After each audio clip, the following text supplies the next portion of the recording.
What's going on, guys? It's Danny from Fantasy Stock Exchange here, and today I'll be bringing forth my top 5 breakout candidates in 2021 fantasy football, going in depth on 5 guys I truly believe are poised to end up breaking fantasy football this year. And yeah, I mean, you guys have been enjoying Superlatives Week all week. We've seen tremendous numbers, tremendous support on these videos, and appreciate you guys.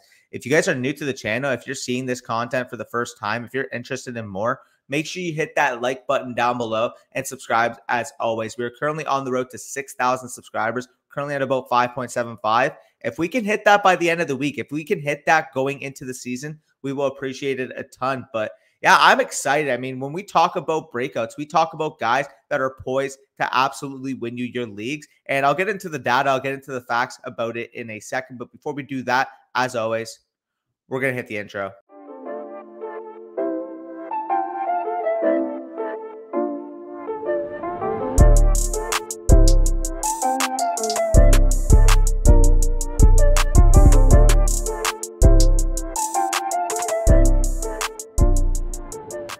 All right, so as I was alluding to prior to the intro, before we kind of discuss what these breakouts represent, let's take a look at exactly who was the breakout candidates last year and what exactly they did for your fantasy team. So some of the top breakout candidates in terms of, we'll just say mid-round picks for now, last year included Stephon Diggs, Josh Allen, Will Fuller, A.J. Brown, Ronald Jones, DK Metcalf, David Montgomery, Calvin Ridley, Kyler Murray, and Deontay Johnson. And all of these guys actually performed in the top 50 in terms of overall best ball win rates, and all had a win rate of 25% or higher. Being able to spot these year-to-year breakout candidates gives you a significant edge in fantasy football because you're already expecting your elite production from your top end guys.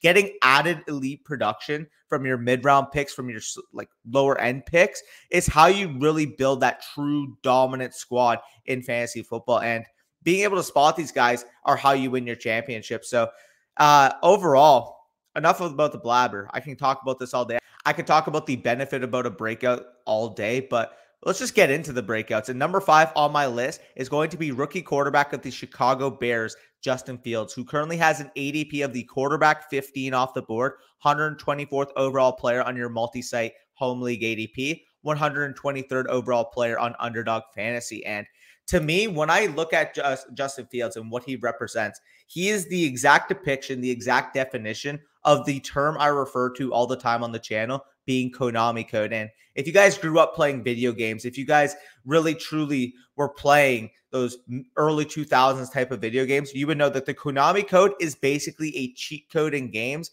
that basically just makes everything so much easier. And that's exactly what a rushing quarterback depicts in fantasy football, particularly in 4-point passing touchdown leagues, as I'll get into. But we look for, in terms of fantasy superstar quarterbacks, guys that are mobile, guys that create out of structure, and guys with cannons of arms. And the reason why we do that, the reason why we look for this cheat code in terms of rushing ability, is due to the imbalance of point scoring in fantasy football, particularly in 4-point passing touchdown leagues, because rushing quarterbacks have an inherent edge in terms of their overall floor to ceiling mix in fantasy football. And the reason being, it's simple math. On average, in your home leagues, let's just say default scoring, you will get 1 point for every 10 rushing yards and 6 points for every rushing touchdown, while you're only going to receive 1 point for every 25 passing yards and 4 points for every passing touchdown. If you're just doing the math and you're comparing rushing versus passing statistics, you'll see that every rushing yard is 2.5 times more valuable than a passing yard, because you're going to be getting 0.1 points for every rushing yard, but only 0.04 for every passing yard. And rushing touchdowns are 1.5 times more valuable than a passing touchdown, getting obviously the 6 to 4 point threshold. And to generalize this, to kind of give you guys a look at exactly what a rushing quarterback ceiling versus passing quarterback ceiling may look at, we can look at some of the favorite quarterbacks, some of the best quarterbacks in the NFL and fantasy superstars, Lamar Jackson and Tom Brady, and how exactly a ceiling game will look for both. So on the screen, you guys should be able to see a ceiling game for Tom Brady, the pick, exactly what you look for when you're drafting a Tom Brady. Just so happened to be this year, 32.46 fantasy points on 46 passing attempts, 30 completions, 369 passing yards, and 5 passing touchdowns. Lamar Jackson was able to record 34.92 fantasy points this year, despite only throwing for 163 passing yards and 1 passing touchdown. The reason being, he adds a phenomenal edge on the ground, 124 rushing yards and 2 rushing touchdowns in that game. So having a quarterback that is able to break a game in that capacity, break a game with his feet, gives you such an advantage because it's a lot easier for a quarterback to create rushing statistics on his own, because passing has a lot to do with your overall factors of the offense. How are your receivers playing? How is your offensive line playing? What type of game script you're in? If you have a Lamar Jackson type, a Kyler Murray type, a very mobile quarterback type that can add a good supplement of rushing to their overall statistics, you're getting an inherent edge on the rest of the community. And when you're talking about Justin Fields, can he be that next Lamar Jackson? Can he be that next Kyler Murray? Can he be that next Deshaun Watson style rusher? The reason why he can do that, he is an elite athlete. And last year in college, he was able to produce 511 rushing yards and 5 rushing touchdowns on 8.2 yards per attempt in the 8 games he played. And we're talking about a guy that ran in the 4.4s in his camps. This is just ridiculous athleticism from the quarterback position. We have seen it on display throughout the preseason that when I watch Justin Fields, I see a Cam Newton-esque runner where you saw Cam Newton last year, over 600 rushing yards and 12 rushing touchdowns. And this was a guy that was a consistent 700, 800-yard, 10-plus touchdown rushing threat. I genuinely think that Justin Fields at his ceiling has that level of rushing potential. And when you combine that with the fact that this guy has an absolute cannon of an arm, being able to stretch the field, being able to hit the deep ball at such a abnormous type of rate, Justin Fields is your prototypical fantasy football superstar at the quarterback position. I had him as my number 2 quarterback prospect coming out. I truly believe the talent as an NFL quarterback is there. And then when you combine that with the fact that he's an elite athlete with an elite arm, it's not too hard to see what exactly he can bring to the table from a fantasy football standpoint. And I talked about this in the draft guide, and if you have the draft guide, you would already know this. But when you're talking about exactly what Justin Fields kind of represents, I kind of compared it to the way Deshaun Watson came in 2017. A guy that I thought was a top 10 type of prospect that ended up slipping outside the top 10, but landed in a situation where he was quote unquote the backup to start the year. Everybody didn't know how he would progress. Was he raw? Was he ready to really step in and take on the NFL? And we saw they started Tom Savage week 1. Maybe Andy Dalton starts week 1. But once Deshaun Watson got his go at the starting job, this was an absolute elite fantasy football quarterback, being able to stretch the portion of the field, being able to add a little bit with his legs. I fully believe a souped up Fields, who we've already seen step in throughout the preseason and showcase dual threat ability, deep ball ability, can overcome Andy Dalton and end up winning the starting job and becoming that fantasy football superstar that we crave at the quarterback position. And all the hype that Jalen Hurts gets, I think if Justin Fields is starting, he's going to fully outproduce a guy like Jalen Hurts on a points per game basis. And he's currently going off the board as a quarterback 15. Now, is there a risk in taking Justin Fields? I get it. I fully understand. This is the type of guy you want to pair with a Kirk Cousins. You want to pair with a Baker Mayfield. But once Justin Fields is able to touch the field, no pun intended, we could be talking about an elite fantasy football asset. So I'm absolutely excited. I absolutely love Justin Fields. We can head on to the next name on the list, and that's going to be Javonte Williams, running back of the Denver Broncos. Currently going off the board, RB25, 64th overall player on your multi-site, 63rd overall player on Underdog Fantasy. And this is a kid I absolutely love. This is a kid I've been hyping up all offseason, and it's easy to see why. Talking about his efficiency metrics from last year, he was phenomenally charted from PFF. 215.4 PFF elusiveness rating and a 46.96% tackles avoided per attempt rate, which both ranked first in the class. And he was also adding 4.59 yards after contact per attempt, and 17.2 of his total runs last year went for 15 plus yards, which was only number 2 in the country behind teammate Michael Carter. This is a guy that adds a full capacity, full blend across the fantasy football. You're talking about a guy that can run between the tackles, breakaway long runs. We'll get into his receiving ability. I truly think that the talent is there to be a full-fledged workhorse back at the next level. And this is a kid that when the Broncos traded up to select, claimed as their next Nick Chubb, claimed as their next Ezekiel Elliott type of runner, their workhorse identity type of back. And it's easy to see why exactly I fall in love with this guy, because he is an absolute bowling ball and tackle breaking machine. And he's got the film grinders approval. Everybody who watches film knows Javonte Williams is a baller, but he actually meets analytical thresholds that we covet. And our good friend and fellow Canadian DF Beancounter actually released a phenomenal thread basically outlining why exactly Javonte Williams meets his bulletproof status in his grading process. I'll link that thread in the description. Absolutely phenomenal work from Beancounter, but he kind of talks about exactly what he's done in the receiving game, and that might be a con about him. People might say, oh, well, Javonte Williams was a tandem back. Michael Carter was the pass catcher. But if you actually look on the screen right now, he not only meets, but he actually surpasses in his final year the baseline receiving production regression line that we look for when looking at running back prospects. He meets that with spades. And then when you're talking about exactly how he graded in the Beancounter process, he yielded a 6.4 prospect grade via Lance Zierlein. And for those of you who aren't sure exactly how that correlates, I'll show the correlation on the screen, but it's one of the strongest predictors from running back success that we have seen comparatively across the board. So you got the little arrow there, you guys can see absolutely phenomenal, over a 60% correlation, which kind of goes to show you that Lance knows his stuff. And you guys can see the bucket of players that Javonte Williams compares to in Graham Barfield's yards created metric. And for those of you unfamiliar with this metric, it is the most efficient evaluation of a running back's ability to create. And it's very similar to a metric we've been charting on all offseason with Matt Harmon's reception perception. Basically, how I view it is Graham Barfield's yards created metric is the holy grail of RB evaluation, and Matt Harmon's reception perception is that to the wide receiver position. And you guys can see the bucket of players that Javonte Williams is next to: Saquon Barkley, Dalvin Cook, Kareem Hunt, Christian McCaffrey, Ezekiel, a ton of superstar level talents at the running back position that we have seen dominate the industry over these past few years. So when you're talking about Javonte Williams, he gets the approval of film grinders and analytical nerds alike. He's that rare prospect that kind of just meets the Trinity. And the thing that I think of is that meme where you got the black guy, you got the white guy, they're like holding their hands together. But that's basically analytic nerds and film grinders kind of just agreeing that Javonte Williams is a stud. So talk about the talent.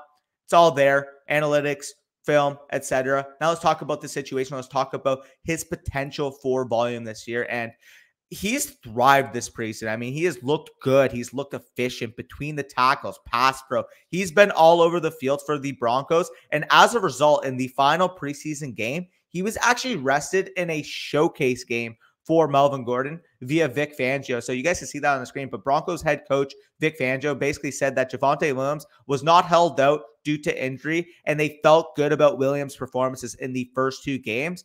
And Graham Barfield actually quote tweeted this and said, "This is a not so thinly veiled confirmation that Javonte Williams is already the starter. Why else would Gordon be featured?" And I fully agree with this. Why would you sit your rookie when you can give him valuable reps if you weren't extremely confident that he can fill a 3-down role? And it's not hard to see why this guy's ready to fill a 3-down role. I mean, the main question about rookie backs adjusting in is how they adapt to the program. How do they adapt to pass blocking? And you guys can see a tweet on the screen from Josh Cohen, but this guy's phenomenal in the pass blocking game. I'll actually link the tweet in the description so you can watch the video. But he picks up the blitz beautifully. He only had a few of these reps in the preseason, but he was absolutely phenomenal in that regard. This is how you get onto the field. This is how you earn a coaching staff's trust when you're a young running back. And in my opinion, when I'm looking at Javonte Williams, he has already proven to this coaching staff that he can handle a 3-down workload. You guys know how adamant I am against drafting dead zone running backs. I don't like touching running backs in the rounds 3 to 7 range. But the way I look at Javonte Williams, I'm not letting him pass by if he reaches my 6th round. I mean, this is one of the few dead zone running backs that has an elite RB1 point per game ceiling once he gets that full workload. Javonte Williams has the talent, the opportunity, the schedule down the stretch to absolutely break fantasy football. And he reminds me of what exactly we saw with the rookie running backs last year. We saw Jonathan Taylor, a near 24 point per game back down the stretch. Cam Akers, Antonio Gibson, those level of players down the stretch absolutely won leagues. I see that being the case with Javonte Williams, and I think it's sooner rather than later that we see him fully supplant Melvin Gordon as the main back in this system. So enough with Javonte Williams, enough with the rookies. Let's get on to guys that were rookies last year, 2 second-year wide receivers that I'll kind of lump together, but give you the case for both of them. in conjunction, and that's going to be T. Higgins, wide receiver of the Cincinnati Bengals, and Brandon Aiyuk, wide receiver of the San Francisco 49ers. Currently going off the board as the wide receiver 24 for T. Higgins, 61st overall player, and wide receiver 23 for Brandon Aiyuk, 57th overall player on your multi-site ADP. And if you guys have been following the channel for a while, you would know my infatuation with these guys. So I'll kind of just group them together because, I mean, the case is simple for both of them, and I'll kind of get into the overall macro theory of sophomore wide receiver breakouts afterwards. But let's talk about Higgins first, and he's just phenomenal. I mean, he was one of the highest graded rookie wide receivers versus man coverage since 2014, and you guys can see the list of players on that list. Justin Jefferson, Michael Thomas, Odell Beckham, Mike Evans, Visca was on there, Terry McLaurin, A.J. Brown, Stephon Diggs, a bunch of high-profile fantasy football superstars that T. Higgins is currently lumped in a group with. So if you're an analytics guy, you absolutely love to see that he meets a refined set of group that have all really shown NFL success, fantasy football success. And when you're talking about what exactly T. Higgins was doing last year when Joe Burrow was on the field, a graph from Jack Miller really kind of shows exactly how dominant he was as a first-year player with Joe Burrow. If we take away week one, because he only played 22% of the snaps in week one, T. Higgins was absolutely phenomenal in the stretch of games that he played with Joe Burrow from weeks 2 to 11. He averaged nearly 7.9 targets and 105.4 air yards per game. And Jack Miller basically says that he's all in on the potential breakout for T. Higgins in 2021. And rightfully so. I mean, this is a guy that has shown that he command a 19-20% target share. I believe that number gets even bumped up more as he progresses as a second-year player on an offense that should be throwing the ball 40 times per game. And we saw a phenomenal pace when Joe Burrow was on the field last year. They threw the ball nearly 41 times per game, only trailing the pace that the Dallas Cowboys had with Dak Prescott last year.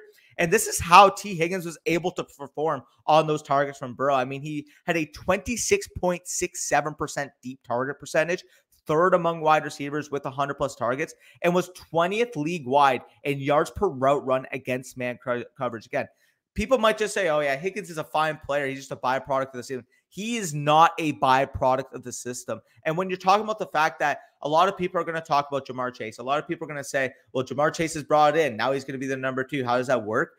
A.J. Green vacates 104 targets from last year. So if you were to theoretically give those to Ja'Marr Chase, even give Ja'Marr Chase, let's say 115, 120 targets, that still leaves a boatload of targets for T. Higgins to truly develop into as a second-year breakout candidate. And rightfully so, considering the fact that this guy put up 980 receiving yards as a rookie and held a near 1,200-yard pace with Joe Burrow between weeks 2 and 11. I mean, this guy is the definition of rare. He stepped in as a second-round rookie, performed admirably with Joe Burrow, and there's going to be people that point to the fact that this was a 56% neutral run rate team when Joe Mixon was on the field. But yeah, if you actually look at the splits with Joe Mixon on the field, Joe Burrow actually threw the ball at a higher clip with Joe Mixon versus without Joe Mixon. 41 attempts per game when Joe Mixon was on the field, 39.5 when Joe Mixon was off the field. I genuinely just think that this is a team that wants to throw the ball and wants to throw the ball a lot. And I think that T. Higgins is the number 1 wide receiver to do so. If we're talking about T. Higgins, so let's just say again, like this guy had a near 20% target share last year. He would be at a 25% target share at his ceiling. So let's put him somewhere between there. At his absolute ceiling, if you were to extrapolate across 16 games at 40 attempts per game, that would be 160 targets. Even at his floor, even at a 20% target share, we're still talking about a 128 target receiver that was doing so much down the field. I truly believe that we're looking at T. Higgins right now at his floor. I mean, you're drafting him as a back-end wide receiver 2, early wide receiver 3. And I think at his floor, he's going to be a top 25 wide receiver. But if he hits his ceiling, we could be talking about a top 12 type of wide receiver count, 150 target alpha X wide receiver. I fully believe in the breakout of T. Higgins. And similar to that, I am all in on Brandon Aiyuk for 2021. You guys can see on the screen, but not only was this guy a quote-unquote decent separator as a rookie, he was elite, ranking above the 83rd percentile against both man and press while acting as that prototypical outside wide receiver in a Kyle Shanahan offense. And from Matt Harmon himself, Matt Harmon is all in on Brandon Aiyuk in 2021. is without question my biggest riser coming out of charting from 2020. I came in expecting good things. I walked away from Aiyuk's film, believing this guy has the potential to be a true superstar at the wide receiver position. That is rare review, especially from a guy that going into the season, a lot of people had question marks about Brandon Aiyuk. Is he a fully developed outside wide receiver? Can he be a 3-level threat, or is he more of a quote-unquote gadget guy? Now, the gadget guy is Deebo Samuel. Brandon Aiyuk is a star-level talent at the receiver position. And when you actually group him from an analytical standpoint into exactly what his best comps are after their rookie seasons, well, Aiyuk versus wide receivers with a prospect grade similar to his and a PFF grade above 75 as a rookie via, again, good friend DFB encounter. You guys can see some of the lists on the names on the list. Mike Evans, Keenan Allen, Dwayne Bowe, Chris Godwin, Jarvis Landry, Cooper Kupp, Juju, AJ Brown, T. Higgins, Brandon Aiyuk. All of these guys kind of meet those thresholds. And then when you exclude it to only 13 plus PPR point per game rookies, you'll see AJ Brown, Brandon Aiyuk, Juju Smith-Schuster, Keenan Allen, and Mike Evans are the only ones on the list. If you're in an exclusive group of guys the way Brandon Aiyuk is, you have a likelihood of breaking out. And I've talked about the film. I've talked about the production last year. I talked about the fact that this guy was a legit top 10 point per game scorer down the stretch last year. Well, how exactly did they produce on their routes? Because what we want to look for is exactly how efficient rookie wide receivers were on their routes and can they command targets. And Ron Stewart actually put out a good tweet on this, but basically in terms of targets per route run last year, Aiyuk had a 21.53% target per route run rate, and T. Higgins was at a 21.17%, both ranking in the top 5 amongst rookies. And it's crazy when you think 6 rookies last year held a over 20% target per route run rate, which is absolutely phenomenal. It kind of goes to show you the levels of how exactly this receiver class stacks up and why we have been touting these sophomore receivers all offseason. And when you're talking about opportunity, I mean, T. Higgins, 19.1% target share last year, 19.3% with Burrow, while sharing the field with 2 veterans in Tyler Boyd and AJ Green. Look, I love Jamar Chase, but AJ Green was this veteran that was going to always get force-fed the ball, was always going to get his respect, because that's how coaching works. They're not just going to supplant a rookie right in over a guy that has really been the face of the franchise of the Bengals of the last 7 years. No, they brought T. Higgins along. They kind of just said, here, you're a support player with AJ Green, with Tyler Boyd. I truly believe in his second year developing as that true alpha X body style wide receiver. I think T. Higgins is in store to absolutely break the numbers he did last year. And then when you're talking about Brandon Aiyuk, 23.2% target share as a rookie, when you compare that to Deebo's 17.6% rate and George Kittle's 24% rate, you'll see that this is not just a complete byproduct of the system. This is a genuine stud outside wide receiver. And Sean Siegel kind of talks about exactly the advantage of what second-year breakout wide receivers give you in fantasy football. For those of you unfamiliar, Sean Siegel is one of the true pioneers in the fantasy football space. Actually wrote about RB0 way back in 2013, why it's a viable strategy. And if you guys have been watching the content, you know how adept we are in the RB0 strategy. But he talks about the advantage of second-year wide receivers and basically the likelihood of breakout being the highest it can be in their second years. And from 2001-2019, 38 second-year wide receivers hit 200 points for the first time. If you think that's impressive, consider this.